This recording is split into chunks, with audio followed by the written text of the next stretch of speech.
including children who came to airports alone, came to our country alone, were put on planes for connecting flights, lied to Border Patrol agents due to coaching, and law enforcement. They charged up to $40,000 per victim. They used Zelle to transfer over $7 million over the course of this scheme, and I believe had profits, cash, of over $18 million. And it's just not the southern border. In Vermont, and U.S. Attorney Drescher is here with us, we indicted Norma Lorenzo, a woman who allegedly worked with Canadian co-conspirators from Guatemala, Honduras, Mexico, and El Salvador.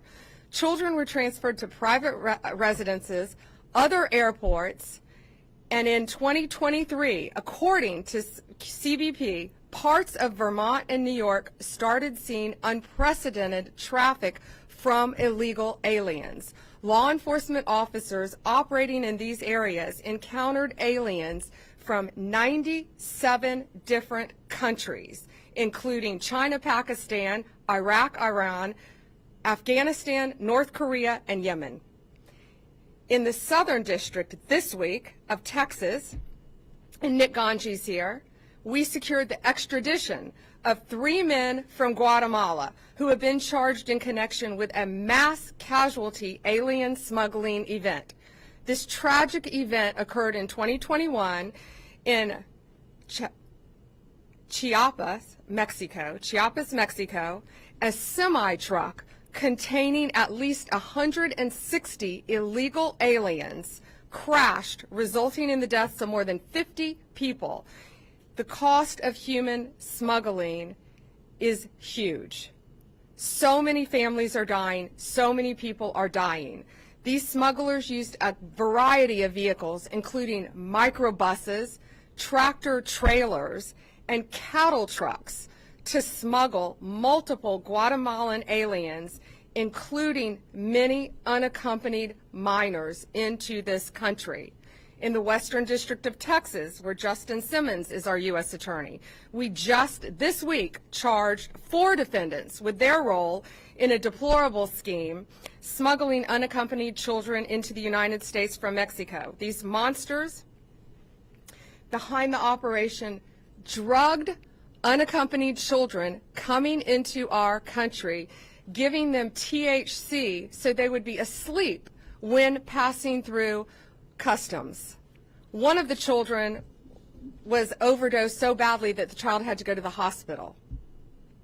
Since President Trump took office, Joint Task Force Alpha has charged 56 defendants, including convicting a monster who attempted to bring in Indian nationals into our country in sub-zero weather through Canada in the middle of a blizzard. This was a family of 4. This family was eventually found dead in a blizzard with the father holding the 3-year-old little boy wrapped in a blanket with his glove covering his child's face, trying to save his life. In June, we arrested a Canadian-American citizen in New York for charging $1,000 for every illegal alien he smuggled over the St. Lawrence River into our country. One of the boats capsized, killing a family, including 2 children under the age of 3. A few weeks ago, we convicted a coyote in Texas. A coyote, of course, is someone who transports illegal aliens across state lines for money. In Texas, we charged him for charging $30,000 for every 10 illegal aliens that he could get to the Rio Grande. He got an additional $30,000 for every 10 illegal aliens that made it across the Rio Grande alive. That is why we are now expanding Joint Task Force Alpha. It has 5 steps. We will now cover, the task force will now cover our northern border in Canada, of course, and all of our maritime borders. Our incredible partner again at DHS, Kristi Noem, and I are expanding this to include our DEA, ATF, and FBI agents to this task force to give us even more manpower. We will receive more resources to prosecute these cases, and key figures in cartel, human trafficking, and transnational criminals. We will strengthen our collaboration with foreign law enforcement throughout this world to protect not only their citizens but ours, and return these criminals to American soil for prosecution. Under President Trump, we have coordinated more closely with our U.S. attorneys' offices to protect unaccompanied children being smuggled into our country from exploitation. One of the task force's greatest accomplishments has been demonstrating how dangerous human smuggling and trafficking are for those being transported. For those who are considering paying to be smuggled into the U.S., it is not safe for you or for your families. These coyotes are coordinating with terrorist organizations, collecting money from them to bring families and unaccompanied children into our country. These operations are getting people killed. Let me be clear, if you smuggle human beings, you will be found, you will be prosecuted, and you will be brought to justice. It doesn't matter where you are, it doesn't matter what our borders are, the limit of where our country ends and another begins, but it does not limit our law enforcement capabilities to bring you to the United States and prosecute you and lock you up for as long as we can. Thank you, and God bless you.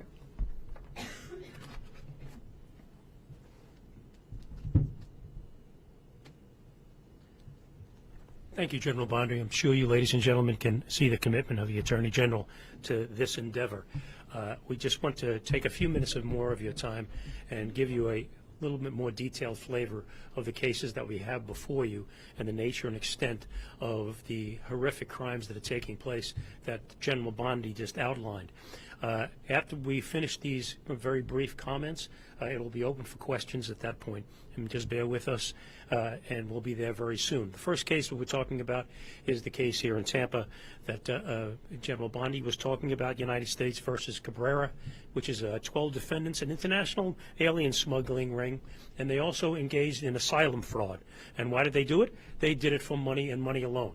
As General Bondi just noted, we have tracked at least $18 million trafficking through their account and laundered through their accounts to pay their expenses, to pay their co-conspirators. This was a profit-making motive that went on between 2021 and today, 2025. How did it happen? They used social media. They went on social media with Cuban individuals to tell them that they could get Cuban individuals and get them visas based on fraudulent conduct by putting their visas, which were based on European citizenship. They had co-conspirators throughout the world to gather these people up to try to get their money to participate in this. And I say co-conspirators, there are numerous co-conspirators. There were thousands of people, aliens listed in their ledgers that they were doing this with. Their ledgers were sophisticated as any business that you will come across. Their ledgers had dates of travel, money owed, airlines used, smuggling routes. How did they do it? They brought these people through charters and commercial airlines through other countries. They put the fraudulent documentation together with these individuals. Of course, as General Bondi just noted, at $40,000 apiece. They spent up millions of dollars flying these people throughout the country before they came back into the United States. They would provide them with fraudulent visas based on the fact that they were saying that they were not in Cuba after 2011, when of course they were. With this fraudulent document, they coached these people once they came to enter into the United States. How did they coach them? They coached them to make sure you tell these people that you're a tourist. Make sure you tell them that you're just here for a visit. And of course, conceal the fact that you had come from Cuba. And then after and when you get into the United States, lay low for a while. Don't make any noise about things. Why? Because at the appropriate time, they wanted you to come forward to seek asylum, being a Cuban national. So they would then prepare the asylum applications, which were likewise fraudulent. So that preparing fraudulent documents to get into the country, preparing fraudulent documentation to get asylum. And ladies and gentlemen, this was all for money. And it was a sophisticated enterprise with multiple shell corporations being used and transferring money throughout the country. We have uncovered at least 27 known bank accounts with these people to transfer their money between and among each other, pay for expenses and people overseas, and using money to move in and out of their shell corporations to hide it, which is the substance of the money laundering charge.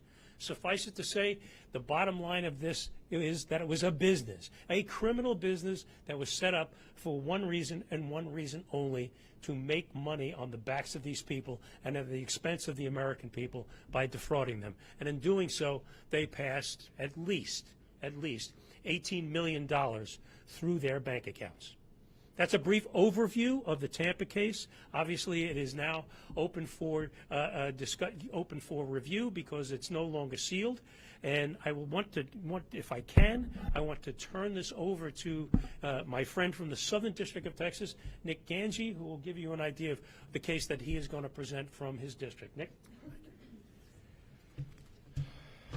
Madam Attorney General, good afternoon. My name is Nicholas Ganji, the United States Attorney for the Southern District of Texas. The American people have been told time and time again that insisting upon a secure border and an orderly immigration process somehow lacks compassion. But what the disastrous record of the last 4 years has shown is that an open border is anything but compassionate. And perhaps the most pernicious and cruel outgrowth of our once open border is the rise of the cartel-backed human smuggling industry. And make no mistake, it is indeed an industry. Human beings are treated like commodities, stacked like cordwood in dangerous and sometimes deadly conditions. All it takes is one faulty air conditioner or one wrong turn of the steering wheel to turn a smuggling run into a mass casualty event. The saddest example of this is the 2021 smuggling crash in Chiapas, Mexico, where a tractor trailer carrying 160 people overturned, costing the lives of 50, including children, and injuring more than 100 others. The Southern District of Texas, along with Joint Task Force Alpha, has worked tirelessly to bring justice to those responsible for this great tragedy. Last year, a grand jury in the Southern District of Texas indicted 6 Guatemalan nationals for conspiring to smuggle these victims into the United States. And on December 9th of last year, the 3rd anniversary of the crash, Guatemalan authorities arrested the 4 remaining conspirators who were residing overseas. I'm pleased to announce today that 3 of these alleged conspirators have just been extradited to the United States and are making their initial appearance today in Laredo, Texas, with a 4th defendant on the way. I am grateful to our Guatemalan partners for their assistance in delivering these defendants to us so that these accused smugglers can learn a little bit about what Texas justice looks like. But the Southern District of Texas work with Joint Task Force Alpha has yielded other successes as well. A few notable examples: we indicted and convicted 14 defendants who conspired to smuggle hundreds of illegal aliens via dangerous methods, including packing them in suitcases, repurposed water tankers, and wooden crates with little ventilation or room to move. We recently obtained pleas from 6 smuggling defendants who, among other things, left a man to die of heat exhaustion in the Texas brush. We indicted and convicted a human smuggler that had transported dozens of illegal aliens, including minors, and then led police on a high-speed chase through the streets of Laredo. And we obtained a 103-month sentence against a former CBP officer who betrayed his oath and took bribes to allow illegal aliens and cocaine to pass through his lane at a port of entry. Smuggling is a wicked and remorseless business, and it has no place in any civilized society, let alone the United States. And the Southern District of Texas will do whatever it takes to eradicate this industry once and for all, and to put those responsible in prison for as long as the law allows. So for those considering coming to this country illegally, our message is clear. Don't do it.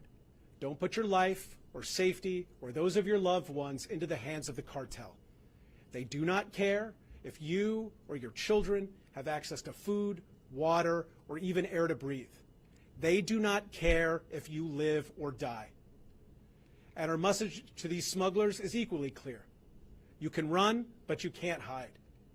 If you're not already in cuffs, you will be in cuffs soon, because the United States does not forget.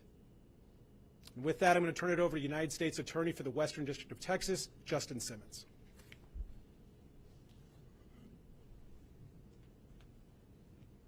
Thank you all for being here today. My name is Justin Simmons. I'm the U.S. Attorney for the Western District of Texas. Thank you, General Bondi, for organizing this today. Also want to thank President Trump for the encouragement and the motivation he's given all of us to take down these alien smuggling organizations and the cartels that they work with. You know, Juarez, Mexico is right across the border from El Paso, Texas, and for years, Juarez has been plagued by violence, kidnapping, and murder. Cartels have been warring over that area for decades because it's a key route for trafficking drugs and smuggling humans into the United States. These cartels have no bottom. There is no limiting principle on how low they will go to enrich themselves. We saw an example of this recently in a case where a woman named Susana Guadian ran an alien smuggling organization out of Juarez. She worked with her husband Daniel, her daughter Diane, and Diane's husband Manuel Valenzuela to smuggle children from Mexico into the United States. Basically what she would do was contact U.S. drivers who would come across and pick up these children and then take them back across the border. Prior to being picked up, Susanna would prep these children by sometimes telling them what to say when they got to the POE, the port of entry, or a checkpoint. Other times she would give them THC gummies, as General Bondi said, to calm them and keep them compliant throughout the process. In this particular case, the children that were given the THC gummies were 12, 9, 3, and 2. When CBP recognized when they were trying to cross with this group of children that something wasn't right, they saw it, they realized those children needed some kind of medical treatment. They got a couple of them to the hospital to receive that treatment. They were later diagnosed with THC poisoning. As U.S. Attorney Ganji said, as General Bondi said, these cartels, these organizations do not care about you or your children when moving them across the border. So we're really happy that we were able to get arrest warrants this weekend and get at least 2 of these individuals, Diane and Manuel Valenzuela, off the street. The 2 other individuals, Susana and Daniel Guadian, are still at large, but we will do everything we can to bring them to justice as well. You know, nothing crosses the border without the cartel's permission, and nothing crosses without payment to the cartels. These cartels see children just like they see a kilo of coke. Dollar signs. That's all they see. They care nothing about their well-being. Additionally, these organizations often use stash houses in American neighborhoods where they will put these aliens that they're smuggling across for days, weeks at a time. This endangers those neighborhoods, endangers those people who live in those areas, and it brings organized crime to Main Street USA. We will not have it. We will do everything we can to shut down these organizations because it hits the cartels where it counts, in their pocketbooks. That is all they care about, how much money they can make. And it makes America safer for Americans. It makes this place, this country, a place where you as an American can not just survive, but thrive. So that's what we're committed to. I want to thank our partners with Border Patrol, Customs and Border Protection, and HSI for their work on this case. I also want to thank Joint Task Force Alpha and their help putting this case and many other cases together. You know, in San Antonio earlier this year, we got life sentences on folks who had smuggled individuals in a tractor trailer into the United States. 54 individuals, 53 plus 1 unborn child, died in the back of that tractor trailer. So I'm really really thankful for Joint Task Force Alpha and the work they've been doing with us as well. We are on a mission to shut down these organizations and the cartels more broadly. In the Western District of Texas, this is what we do. Thank you very much. So lest you think this problem is just on the south border in Texas and Florida, I'd like to bring up U.S. Attorney Mike Drescher from the District of Vermont. Mike? Thank you. I want to thank you, Attorney General Bondi, for your remarks, and I want to thank you, U.S. Attorney Kehoe, for your hospitality hosting this event. I especially want to thank you, Attorney General Bondi, for bringing attention to the extraordinary work that the men and women of the United States Border Patrol and Homeland Security Investigations are doing in Swanton sector, the portion of the U.S.-Canada border that includes Vermont, northern New York, and New Hampshire. Thanks to their work and the work of Joint Task Force Alpha, the United States Attorney's Office for the District of Vermont has obtained a 7-count indictment charging Norma Linda Lozano, who's 53 years old, of Ypsilanti, Michigan, with 1 count of conspiracy to commit alien smuggling and 6 counts of bringing aliens to the United States who lacked permission to enter or to remain in this country. As alleged in court filings, through much of 2024, Lozano repeatedly smuggled and attempted to smuggle illegal aliens into the United States from Canada. She did this for profit, negotiating payment with her Canadian co-conspirators and coordinating with them the locations where she would pick up her loads of non-citizens, aliens entering the country. As alleged, Lozano's methods included, echoing some of the comments we've already heard today, hiding a child alongside luggage in the far recesses of the vehicle that she was traveling in, disregarding the child's safety and welfare. These offenses are serious for several reasons. First, they aid and abet those who are seeking to enter the country illegally. Second, they exploit those people who are desperate and misguided enough to try to enter the country illegally. On the northern border, such illegal crossings frequently involve trekking through forests and swamps in inhospitable and dangerous circumstances. And third, they facilitate the unvetted aliens entering the United States for unknown and possibly nefarious purposes. In short, offenses such as those charged pose a risk to the nation's security. And the United States Attorney's Office for the District of Vermont is proud to work with the United States Border Patrol, Homeland Security, and Joint Task Force Alpha to help secure the northern border. Ms. Lozano was arrested Tuesday of this week in the Middle District of Georgia, where today she had her initial appearance in Albany, Georgia. She's been transferred to have subsequent appearances in the District of Vermont. Last, I want to recognize the hard work of Assistant United States Attorneys Matthew Lasher and Michelle Ara, who, under the leadership of Jonathan Opart, the Chief of the Criminal Division for the District of Vermont, have teamed up with Task Force Alpha Trial Attorney Jenna Reed to seek to hold Lozano and others engaged in similar conduct responsible for these offenses. Thank you. We're ready to take questions. If you want to direct them to any of the states, just let us know. Questions? Well, how about if we start on this side of the room and go over? Any questions? Are you seeing any connections between the cartels operating on the southern border that have been designated as transnational criminal organizations and the smuggling organizations in New York and Vermont? And then a second question for you, Attorney General. A judge ruled recently that the president's appointment of the National Guard in LA was illegal. Does that ruling affect your plans to send resources to Chicago at all? First, to the National Guard, we will be following the law. We are appealing that ruling, and we plan on being successful in court. We anticipate very much being successful. Back to this, yes, these transnational criminal organizations, since we have secured completely our southern border, are finding various ways to come into our country. And as our U.S. Attorney in Vermont knows, the northern border, it always has been, but it's gotten much worse, much more prevalent because it's a multi-billion-dollar business, the smuggling of drugs, guns, and humans. And so they're not going to quit once we secured our southern border. But yes, we're stopping them at our northern border, and that's why we're also increasing Joint Task Force Alpha to include our maritime ports as well. Any other questions? First for you, or I'm not sure you're going to do the Tampa part of it first, but Sure. When it comes to Tampa, do you have any idea as to why they set up shop here in Tampa? And then the other question about Tampa would just be, how much of this is going on right now? This seems like a pretty deep thing that was happening here. Can you just start throwing darts at a map and find these kinds of groups?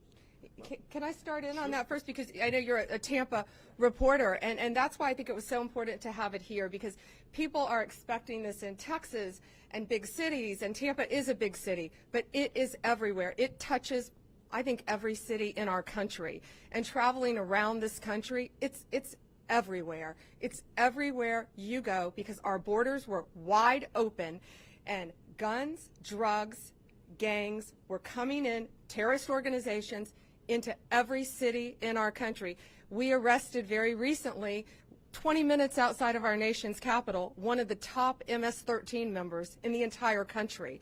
One of them was arrested also in Portland, Oregon. So it's very organized. They are spread throughout this country. And U.S. Attorney Kehoe, I'll let you take it from Tampa. With regard to Tampa, I mean, this has been going on for a significant period of time. Our investigation takes us back to at least 2021. And these people aren't some individuals from far-off areas. They're from neighborhoods right here in Tampa, from addresses that you know, that you could pass in Publix or walk on the street. Why did they set up here? Because they were started up in 2021, operated undetected, and let's be perfectly honest, as General Bondi said, $18 million in an entity that was moving in a tremendous speed, but in a relatively short period of time. $7 million going through Zelle alone. So why did they come here? Because they lived here, they were here, they set up and did business here, and it was profitable. Were they availing themselves of different services, schools and parks? I mean, were they living otherwise ordinary lives? I, from all intents and purposes, I can't answer that question factually, and I don't want to mislead you, but I don't have any information to say that they weren't. I can't say that they were sending their children to local schools, but they were certainly living here and doing business here.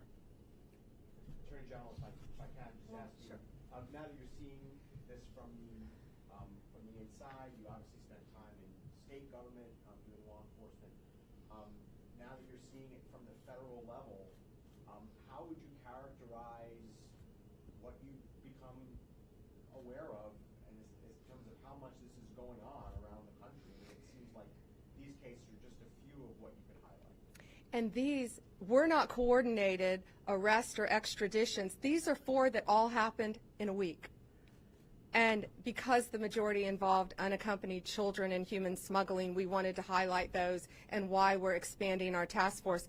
It's shocking, being in the state of Florida, being a state prosecutor, but now on a national level and an international level, seeing the amount of human smuggling that goes on in child exploitation and the amount of drugs that freely flowed into our country for 4 years has truly been horrific, and we are doing everything in our power to stop it. And we're also meeting with our partners around the world to work hand in hand with them as well. Can you characterize how many more cases are happening in Tampa, Hillsborough County, Florida? So just since January 20th, we have charged, in Tampa, you're specifically Tampa, but Joint Task Force Alpha has charged 55 defendants just recently. Since January, 55 have been charged. And these are all, no, from all over the country. Major cases, but I'll let U.S. Attorney Kehoe answer Tampa.